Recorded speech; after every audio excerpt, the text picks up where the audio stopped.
నేటి తరానికి అత్యవసరంగా పనికొచ్చే ధర్మపాఠం ఇది. ఏ తరానికైనా సరేనండి, తాను చేస్తున్న బాధ్యతగా అద్భుతంగా చెయ్యాలి. అంటే చెయ్యమని కాదు, కానీ దొంగ కూడా తన దొంగతనంలో తనను మించిన వాళ్ళు లేనట్టుగా ప్రవర్తించాలట.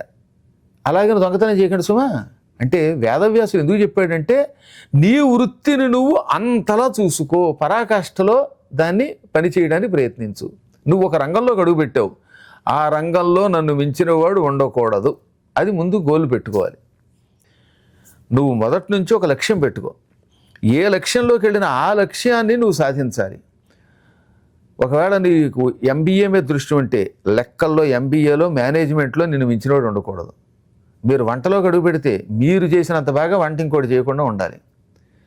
అలాగే రాజకీయంలోకి వెడితే అద్భుతంగా నువ్వే గొప్పవాడు అన్నట్టు ఉండాలి. ఇప్పుడు నేను ఉన్నాను, నాకు మొదటి నుంచి తపస్సు అన్నా, జపతపాలన్నా, ఉపన్యాసం అన్నా, పురాణాలన్నా ఇష్టం. నిత్యం ఈ పురాణము నేనే చెప్పగలను అన్నంత బాగా చెప్పడానికి నేను ప్రయత్నం చేయాలి. సరే, సాధించాడా లేదా అని పక్కన పెట్టి అసలు ముందు నీకంటూ ఒక లక్ష్యం ఉండాలి కదా. నేను చిన్నప్పటి నుంచి 18 పురాణాలు కంఠస్థం చేయాలి అనుకున్నాను, చేశాను. అవధానంలో కవిత్వం చెప్పాలనుకున్నాను, చెప్పాను. ఎడతెరిపి లేకుండా నా కార్యక్రమాలు చేయాలనుకుంటున్నాను, చేస్తున్నాను. జపం చేసి ఈ జన్మలోనే వైకుంఠమో మణిద్వీపమో వెళ్ళాలి, కైలాసమో అనుకున్నాను, వెడతాను. కాబట్టి నా లక్ష్యం ఇది. అలా ఒక లక్ష్యం పెట్టుకుని దానిలో అడుగు పెట్టిన వాడు అలిసిపోకుండా చెయ్యాలి. ఇవాళ చాలామంది పారాయణ చేయడం, అమ్మ అరగంటగా అలిసిపోవడం, మళ్ళీ అరగంటగా టీలు కాఫీలు.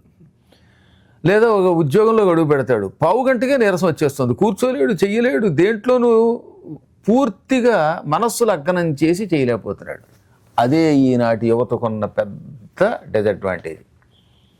ఎంటెక్లోకి వెళ్ళగానే వెంటనే వీడికి 1,00,000 రూపాయలతో నెలకి ప్యాకేజీతో జీతం వచ్చేయాలని కోరుకుంటే జీతం మీద దృష్టి ఉంటుంది, కానీ ఆ పని మీద నీకు దృష్టి ఉండటం లేదు, దాంట్లో నీకు నైపుణ్యం రావట్లేదు. జీతాలు, గుర్తింపులు, వీటి కోసం ఆలోచించకండి. అవార్డుల కోసం ఏ పని చేయకండి.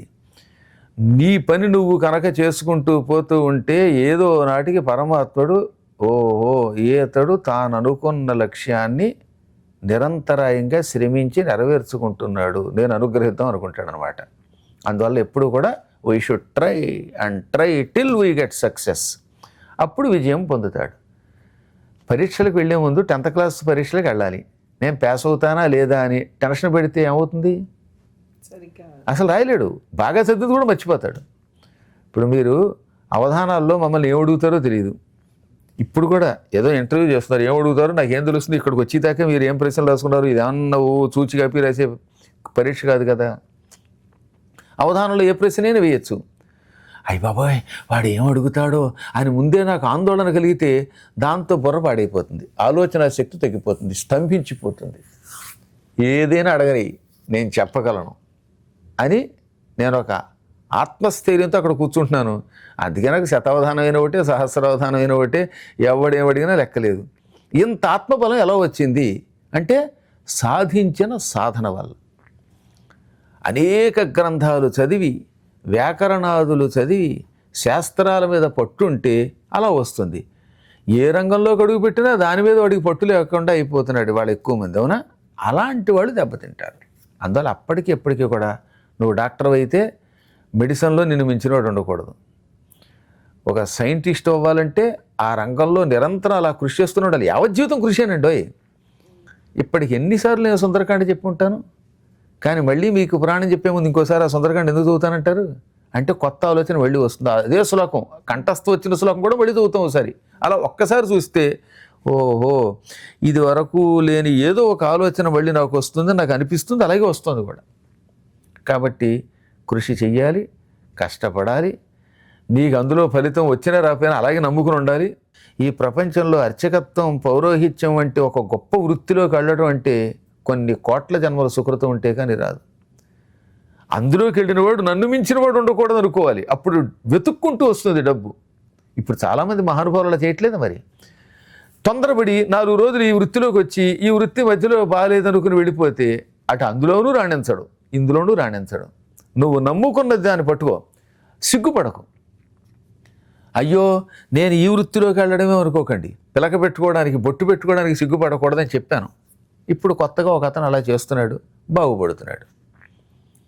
కాబట్టి గుర్తుపెట్టుకోవాల్సింది ఏంటంటే మీరు ఎందులోకైనా వెళ్ళండి, మీరు అందులో గొప్పవాళ్ళు అవ్వాలి.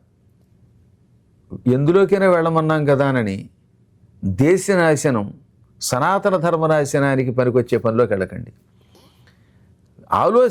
ఆలోచన చేసి ఒక రంగంలోకి అడుగు పెట్టండి. ఇప్పుడు ఆ కాక్రోచ్ పార్టీలు, భయంకరమైనటువంటి పిచ్చి పిచ్చి ధర్నాలు చేసే వీళ్ళంతా ఎంత నీచులో తెలుసో. వీళ్ళంతా దేశభక్తులు కాదు.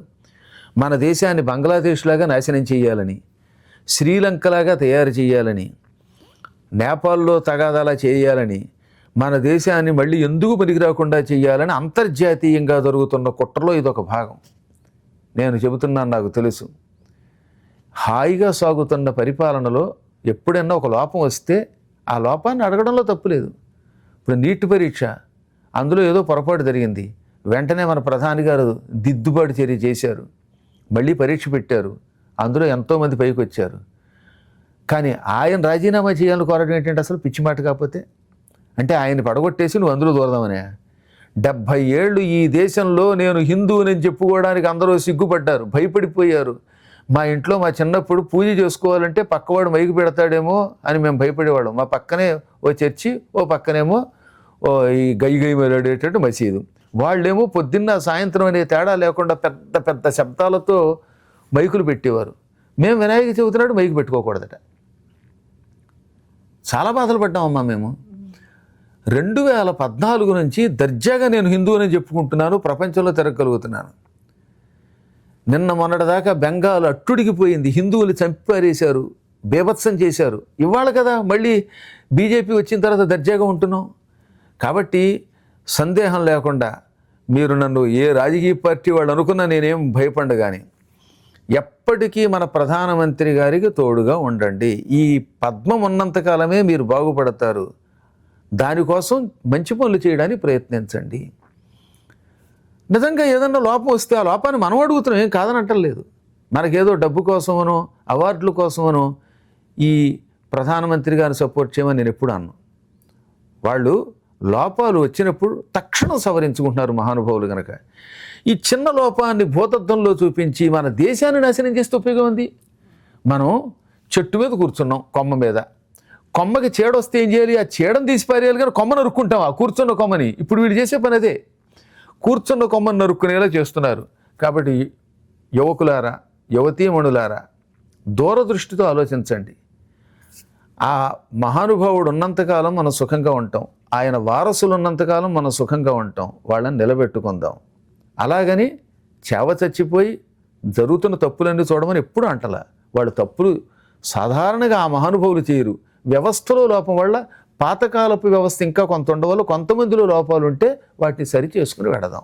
తొందరపాటు చర్యతో మన కారులను పాడు చేసుకోవటం, ఢిల్లీని పాడు చేసుకోవటం, పక్కవాళ్ళు ఇళ్ళు తగలబెట్టడం వల్ల ఏంటి? ఆస్తి ఎవరిదైతే మందే. రైళ్ళ మీద రాళ్ళు వేయడమా? ఒక రైలు పోతే ఎంతమంది ప్రయాణికులకు నష్టం. ఇప్పుడు రేపు పొద్దున కొత్త రైలు వేయాలంటే మళ్ళీ ఈ డబ్బులు ఎవరి మీద పడితే భారం? మన మీదనా? కాబట్టి రైళ్లు తగలబెట్టడమా, ఇంజన్లు తగలబెట్టడమా, కార్లు పడగొట్టడమా, కొంపలు తగలబెట్టడమా? ఇదే చేయవలసిన పని. మన వాళ్ళని మనం చంపుకోవడమా? కాబట్టి ఈ చైనా వాడి మాయ, పాకిస్తాన్ వాడి మాయ, అంతర్జాతీయంగా జరుగుతున్న కుట్రల్లో మీరెవరూ కూడా పాలు పంచుకోకండి. ఎప్పటికైనా నరేంద్రుడు, ఆ నరేంద్రుడి వారసులైనటువంటి యోగీంద్రులు ఉన్నప్పుడే మనం సుఖంగా ఉంటాం. లేకపోతే మనం చెంబు నీళ్లలో దూకి చావడానికి కూడా పనికి రాకుండా అయిపోతాం. అదృష్టిలో పెట్టుకోండి. ఇది నా ఆదేశం అనుకోండి. కాబట్టి మీరు అన్ని రంగాల్లో పైకి రండి. దేశభక్తి ఉండాలి. దేశభక్తి లేనప్పుడు, మన సనాతన ధర్మాన్ని మనం గౌరవించుకోలేనప్పుడు, మన మహానుభావులై మనల్ని రక్షించినటువంటి శివాజీ గారిని, ఆయన కొడుకు సంభాజీని, ఇలాంటి వాళ్ళని పొగడలేనప్పుడు, పుణ్యాత్ముల వెంట నిలవలేనప్పుడు మనం బ్రతికినా చచ్చిన వాళ్ళతో సమానమే.